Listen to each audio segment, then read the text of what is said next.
Eh bien bonjour à tous, j'espère que vous allez bien, on se retrouve sur Seven Night 2 pour la vidéo news de la semaine. La mise à jour a eu lieu hier, j'ai pas pu vous faire la vidéo hier parce que j'attendais que la maintenance se termine pour qu'on puisse voir les nouveautés en jeu, ce qui est quand même beaucoup plus agréable que sur le forum de Netmarble où on n'a pas forcément tous les détails, mais la mise à jour, enfin la maintenance plutôt, s'est terminée à 10h30 passées. Et bah à 10h30 passées, moi je suis parti au boulot et évidemment j'ai plus le temps de vous faire les vidéos. Donc je vous la fais aujourd'hui, on va parler de cette petite mise à jour qui globalement est franchement bonne, hein. Il y a pas mal de choses qui ont été ajoutées, il y a du contenu, il y a des choses pour les free-to-play qui sont intéressantes, il y a deux nouveaux personnages, donc un légendaire plus.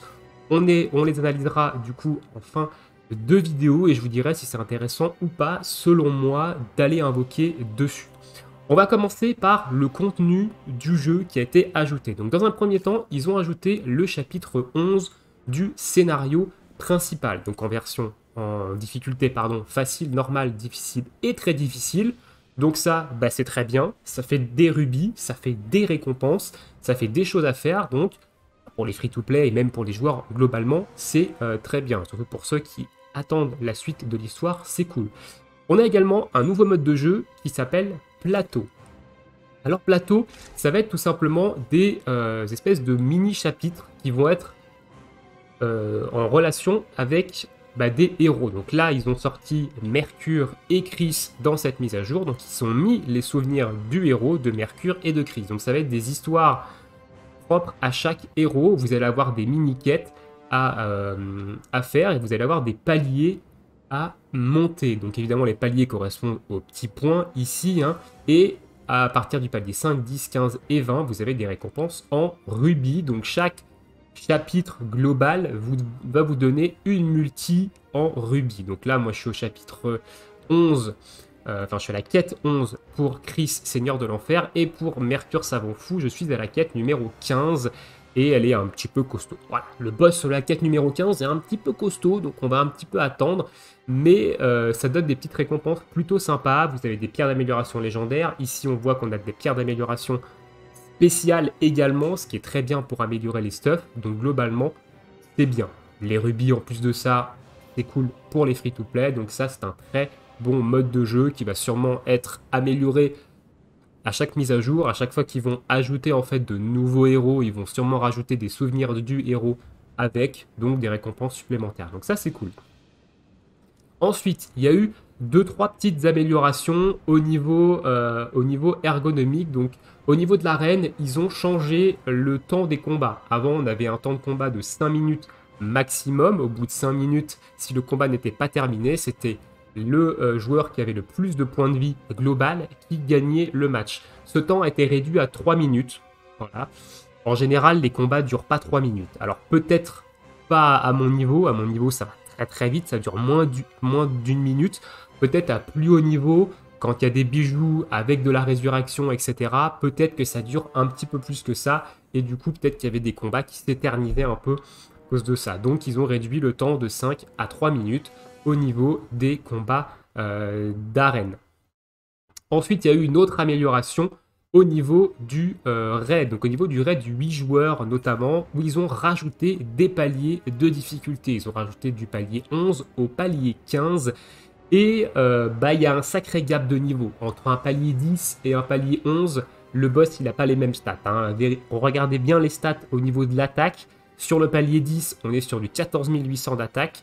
Et au palier 11, on passe à 30 800. On double l'attaque du boss. C'est énorme. Honnêtement, c'est énorme de doubler l'attaque du boss. J'ai pas encore testé le palier 11. J'ai passé le palier 10 hier.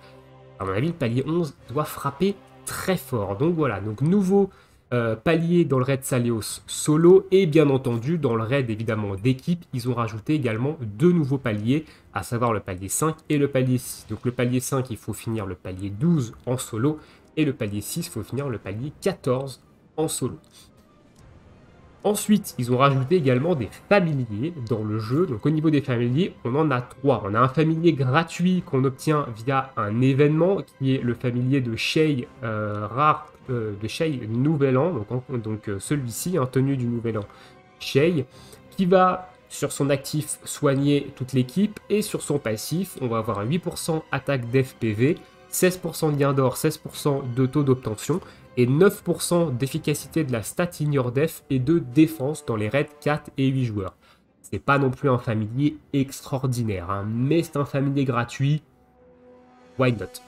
Ensuite, ils ont rajouté un familier légendaire, le familier Mercure Savant Fou, qui va soigner votre équipe sur le skill actif, mais également réduire le temps de recharge de 40% des compétences et supprimer les debuffs de tous les alliés. Donc ça peut être intéressant parce que 40% de réduction de temps de recharge des compétences, ça réduit quasiment de moitié les temps de recharge. Donc en PVP, ça peut être cool si votre familier il proc après que vos personnages aient claqué leurs compétences.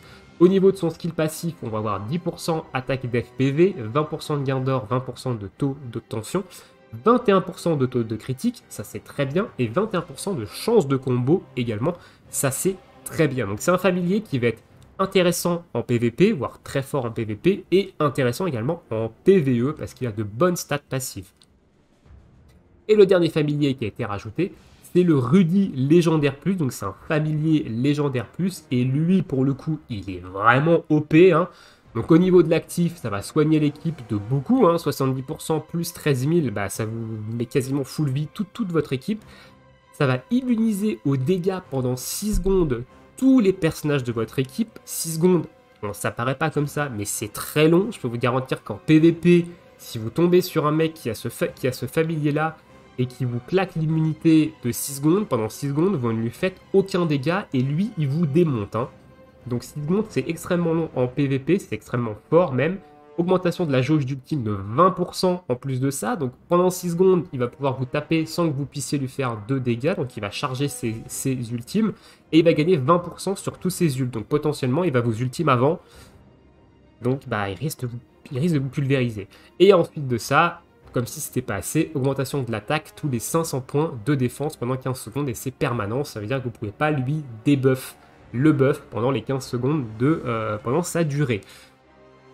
Donc ça, c'est un buff qui est quand même non négligeable, hein, parce que si vous avez des personnages à 1000 de défense, c'est 250 de défense, 250 d'attaque. Hein. Donc c'est pas négligeable, 250 d'attaque. Et au niveau des stats passifs, 14% attaque d'FPV, 24% de gain d'or, 24% de taux d'obtention d'items, 30% de réduction de la durée des debuffs. Ça veut dire que un effet de gel, un effet d'étourdissement, il dure un tiers moins longtemps. Voilà, donc c'est quand même... Ça fait une petite différence quand même. Hein. Pour un gel qui va durer 6 secondes, et il va durer 4 secondes. Voilà, donc vous gagnez 2 secondes. Donc c'est quand même pas négligeable non plus. 29% de taux de parade, ça vous permet évidemment de prendre moins de dégâts. Et 15% de l'efficacité de la stat in your def. Alors ça, c'est pas fou, hein, parce que la stat in your def, bon, à l'heure actuelle, c'est quand même pas fou dingue non plus. Enfin, c'est pas non plus une des stats primordiales qui va faire que vous allez taper fort. Hein. Donc ça, bon, c'est un bonus, on prend, bien entendu, mais c'est pas non plus fou. Donc évidemment, le familier Rudy Légendaire Plus, il est insane. Hein, il est insane. Mais c'est un familier légendaire plus, bon courage pour le drop. Déjà qu'un familier légendaire c'est compliqué, alors un légendaire plus c'est autre chose. Ensuite, passons aux événements maintenant. Il y a eu pas mal d'événements. On a eu un bonus de connexion pour le nouvel an qui va nous donner des bonnes choses, hein, de l'or, des potions d'XP, des pierres d'amélioration légendaires et bleues, une multi d'équipement, une multi de familier et une multi en rubis, donc 1100 rubis au bout du 14e jour. Donc pensez à vous connecter. Et également pour récupérer ces petites récompenses, c'est toujours stylé. Donc les événements d'amélioration de Mercure et du Seigneur légendaire Chris, hein, ça c'est à chaque fois qu'on va avoir un nouveau perso.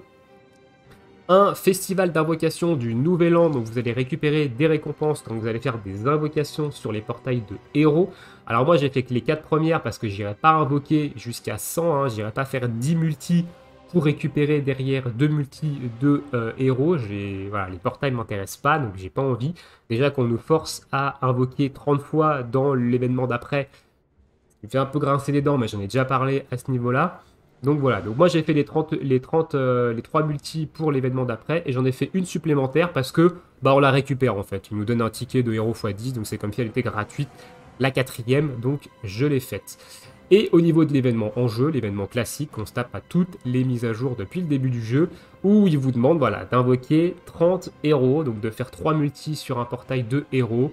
Pour les free-to-play, je trouve ça légèrement dégueulasse de les forcer à pool. Mais on est dans un gacha game, et qui plus est de Netmarble, donc bah, je suis pas étonné. Donc voilà, donc l'événement classique qui nous donne une armure légendaire, et en partie 2, on a 50, on a la moitié d'un ticket de héros légendaire, et moi, comme un débile, j'ai oublié de terminer la partie 2 de l'événement d'avant, du coup, bah, j'aurai pas mon héros légendaire à la fin de la partie 2 de cet événement. Donc pensez à bien finir l'event, hein, faites pas comme moi, pensez à bien finir cet event, ça reste quand même assez intéressant. Et le dernier événement, c'est un événement du Nouvel An également, qui va vous donner le familier Shay dont on a parlé juste avant, qui est pas foudingue, mais il y a quand même des récompenses plutôt sexy. Ici, on a quand même des fragments d'âme légendaires, on a quand même 2 pierres d'amélioration spéciale, donc c'est pas dégueulasse. Et une fois que vous avez récupéré les 4 parties du familier, vous allez dans fabriquer ici, et vous fabriquez le petit bon d'invocation pour le familier Shay Rare Plus. Voilà, donc voilà au niveau de l'ajout globalement du jeu. On va passer maintenant au niveau des personnages, on va aller rapidement analyser les nouveaux persos, et ensuite je vous dirai si oui ou non, de mon point de vue, c'est intéressant d'invoquer sur ces personnages-là. Donc on va commencer par le légendaire plus, qui est le légendaire plus Chris, Seigneur de l'Enfer, donc un personnage polyvalent qui est beaucoup plus axé PVP. Le personnage va être très fort en PVP, et donc on va aller voir ça évidemment avec son kit rapidement. Donc au niveau de son passif, il a une immortalité comme Spike. Donc à partir de quand il descend en dessous de 10% d'HP, il est immortel pendant 6 secondes. Pendant cette immortalité, il va gagner une augmentation de précision de 6% pendant 6 secondes, ce qui va lui permettre d'avoir plus de chances de placer ses debuffs, et ça va réinitialiser ses temps de recharge. Donc ça, c'est très fort, le fait de réinitialiser ses temps de recharge, parce que du coup, il va pouvoir recaler ses 3 skills, et vous allez voir que ces 3 skills sont plutôt forts en PvP. Donc son passif, bah, ça en fait un passif quand même assez fort, hein. Si vous avez un Spike en plus de ça dans votre équipe, bah, vous avez 2 personnages avec un passif immortel. Potentiellement pour l'équipe en face, ça peut être compliqué s'ils n'ont pas de debuff disponible au moment où les immortalités proc. Le skill numéro 1, ça va charger du coup la cible avec inarrêtable. Ça veut dire qu'il ne peut pas subir d'effet d'immobilisation, donc vous allez forcément charger la cible. Ça va infliger des dégâts et ça va avoir 100% de chance d'appliquer mort instantanée. Donc mort instantanée, ça fait 5% des PV max de la cible toutes les 5 secondes pendant 30 secondes. Mine de rien, ça fait des petits dégâts quand même, hein. Surtout sur des personnages qui peuvent avoir beaucoup d'HP, genre des tanks. Ça peut potentiellement les faire fondre assez vite. En plus de ça, si vous jouez avec une Rachel à côté, ça peut faire mal, hein. Brûlure plus mort instantanée. Les rudis peuvent tomber comme des mouches. Au niveau de son skill 2, ça va faire des dégâts en zone et ça va avoir 30% de chance d'appliquer mort instantanée, hein. Voilà, donc le petit dot qu'on pose également sur le skill 1. Et le skill 3, lui qui est extrêmement fort comme ça, sur le papier ça n'a pas l'air, mais en PvP... Si vous avez la RNG avec vous, ça peut retourner une game. Il va faire des dégâts en zone. Il va avoir 60% de chance d'inspirer la peur, hein. Donc la peur, ça veut dire que votre personnage, il court à l'opposé de Chris. Donc il s'en va, il attaque pas, et pendant X secondes, et bah, il fait rien. Il fait rien et il prend la sauce. En plus de ça, c'est une réduction de 80% de la vitesse de déplacement. Donc et bah, c'est un contrôle de masse. En plus de ça, suppression des debuffs en zone. Donc c'est assez fort. Et son ultime, du coup, il va infliger des dégâts dans une ligne droite. Il va infliger des dégâts en ligne droite et il va avoir 60% de chance d'appliquer le debuff mort instantané également aux cibles. Pourquoi c'est fort, évidemment, son kit? Bah parce que le passif, il va réinitialiser les temps de recharge. Donc si vous arrivez à claquer vos 3 skills avec un petit peur en zone, etc., et que vous passez en dessous des 10%, et bah vous récupérez en fait votre peur. Il y a quand même 37 secondes de cooldown. Donc potentiellement, bah, vous pouvez redebuff, donc ça peut enlever des immortalités ennemies, donc c'est très fort, et en plus de ça, vous pouvez recontrôle, donc vous pouvez reprendre l'avantage. Donc potentiellement, c'est un personnage qui va pouvoir permettre un comeback peut-être encore plus important qu'un Spike. Voilà, donc c'est quand même assez fort. Donc un personnage qui est plutôt dédié PVP pour le Chris, Seigneur de l'Enfer. Passons maintenant à Mercure. Alors Mercure, c'est un personnage un peu particulier qui, pour moi, a un peu le cul entre deux chaises. On va voir ça avec son kit. Donc, au niveau de son passif, il va gagner toutes les 10 secondes un bouclier qui dure 10 secondes, qui est équivalent à X% de son attaque. Donc, potentiellement, il peut toujours avoir un bouclier. Donc, pour un personnage polyvalent qui va sûrement être en front lane, et bah ça lui donne un petit peu plus de survivabilité, à voir évidemment combien il a d'attaque, votre Mercure. Au niveau du skill 1, il va du coup infliger des dégâts mono-cibles et il va avoir 100% de chance d'étourdir la cible. Donc ça c'est quand même assez fort, un contrôle à 100% en mono-cible. Et en plus de ça, il va se buff, donc il va augmenter la résistance à toutes les altérations de statut sur lui-même, donc tous les debuffs. Donc un bon skill 1. Au niveau du skill 2, c'est un peu comme le skill 1, il va cette fois-ci attaquer en zone, il va avoir 40% de chance d'étourdir les cibles en zone et 100% de chance de supprimer les debuffs. Donc un stun de zone, c'est quand même plutôt cool, hein, sachant qu'il va d'abord faire un stun mono-cible et en plus on va avoir 40% de chance derrière de faire un stun de zone. Donc globalement un bon contrôle au niveau mono et zone. Donc on a plutôt tendance à voir ce personnage comme un personnage PVP quand on voit le début de son kit. Troisième attaque, il va faire une attaque en zone qui a 100% de coup critique, hein, elle fait un coup critique garanti, donc là un petit burst de dégâts en zone après avoir stun, donc c'est toujours intéressant. Et son ultime, pareil, c'est 100% de chance de critique dans une zone de 6 mètres, et il a une suppression destruction. Donc la suppression destruction, c'est contre l'ultime de Saléos, donc le boss du raid 8 joueurs. Mercure est présenté comme étant un personnage qui est fait, grâce à sa suppression destruction, pour le raid Saléos. Mais son kit, que ce soit son skill 2, son skill 1 et son skill 2, inflige des debuffs d'étourdissement qui ne marchent pas sur Saléos. Donc, bah c'est pour ça que je dis que le perso, il a un peu le cul entre deux chaises. Parce qu'on a un ultime qui le place comme un bon personnage PvE pour le raid 8 joueurs, mais il a un kit à côté qui est plutôt orienté PvP avec du contrôle et des dégâts critiques en zone. Donc, voilà. Pour moi, c'est pas un must-have, c'est un must-have nulle part en fait, Mercure. Parce que en raid Saléos, si vous voulez prendre un counter, la Ming rare, donc la Ming bleue, est plus intéressante. Je vous laisserai aller voir le kit de Ming et de la comparer avec le kit de Mercure. Bah, le kit de la Ming, au niveau dégâts mono-cible et au niveau de son ultime, etc., elle est plus intéressante que Mercure. Et en PvP, bah, il va apporter du contrôle, surtout un contrôle mono-cible. Après, le stun de zone, c'est 40%. Si vous avez la RNG avec vous, c'est fort. Si vous ne l'avez pas, bah, potentiellement, c'est pas fort. Donc, voilà, il a un peu le cul entre deux chaises. C'est pas un mauvais personnage, mais il est indispensable nulle part. Passons maintenant, est-ce qu'il faut invoquer? Voilà.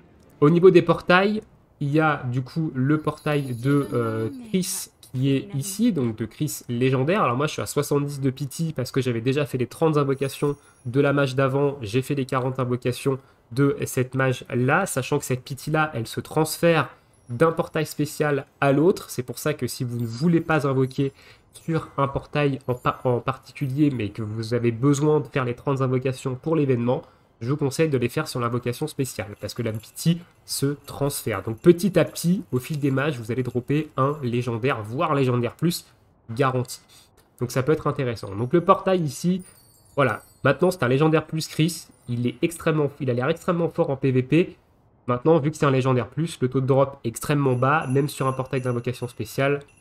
Ça sert à rien en free-to-play d'aller claquer ces cristaux. Vous pouvez le sélectionner ici, si vous voulez, hein. Évidemment, vous pouvez le sélectionner ici, si vous avez envie, et vous l'obtiendrez plus tard, évidemment, avec ce portail-là. Moi, je garde le Rudy légendaire pour l'instant, on verra par la suite. Je suis à 15 de pity au niveau de ce portail-là. Et les deux portails d'amélioration, de chance améliorée, on a le Mercure et on a la Elaine Fodina. Alors, si vous voulez vraiment invoquer sur cette mage-là, mais que vous ne savez pas quoi, je vous conseille fortement la Fodina. Donc, l'impératrice de Fodina, Elaine, qui est la PvP Queen en fait. C'est comme ça qu'elle est appelée. Elle est très forte en PvP. Et donc, du coup, c'est plutôt un perso. C'est le perso des deux qui est le plus intéressant. Entre le savant fou Mercure et la Fodina Elaine. Maintenant, je vous conseille quand même d'économiser pour la L'aînée légendaire. La L'aînée légendaire qui aura le counter à un nouveau raid qui sortira, le raid de Shade Nestra. On ne sait pas trop quand elle sort, mais ça peut être intéressant de dropper le légendaire qui a le counter sur l'ultime d'un nouveau raid. Voilà, en termes de contenu PvE, free-to-play, je trouve ça plus value. Après, faites ce que vous voulez au niveau de vos invocations. Mais je conseillerais de skip les invocations de cette mage-là, de faire peut-être juste les 30 invocations sur l'invocation spéciale, ou où vous voulez, hein, vous pouvez les faire sur un portail également, avec de la chance, vous droppez un légendaire en 30 pools, c'est tout complètement possible. Mais voilà. Voilà au niveau de cette petite mise à jour de Seventh Night 2. Dites-moi ce que vous en pensez dans l'espace commentaire. Et nous, on se retrouve évidemment bientôt pour une prochaine vidéo. Je vous souhaite à tous une très bonne journée, une très bonne soirée. Ciao, ciao!